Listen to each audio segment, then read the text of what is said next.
সময় নষ্ট হবে, ঠিক না বেটি? ও বন্ধুরা, সময় অপেক্ষা করা যাবে না, তাড়াতাড়ি চলে আসো রে বাবারা। আমরা কিছুক্ষণ মধ্যে আমরা নৌকা ছেড়ে দিব, যাদের উদ্দেশ্যে আমরা এতক্ষণ অপেক্ষায় আছি, তাড়াতাড়ি চলে আসো রে বাবারা। কিন্তু মানুষ আর অপেক্ষা সহ্য করতে পারতেছে না।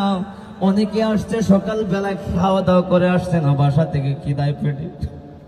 কি বলবো তোমাদেরকে, আমরা তো তোমাদের সেবায় নিয়োজিত, কিন্তু সেবামূলক কাজে। কিন্তু তোমরা যদি আমাদেরকে ভালোবাসো না, তাই তো আমরা কিচ্ছু করার নাই। অথচ আমরা হতভাগা কপাল হবিগঞ্জের মানুষ, ঠিক না বেটি? ও বন্ধুরা, আমার গভীর মনোযোগ বাজানো বাজানো, কত কইরা ডাকতাম, কত মোহব্বত কইরা ডাকি রে বাবা। ও জালা জুরায় না, জালা জুরায় না রে, অন্তরে লাই গাছে রে আগুন, জলদি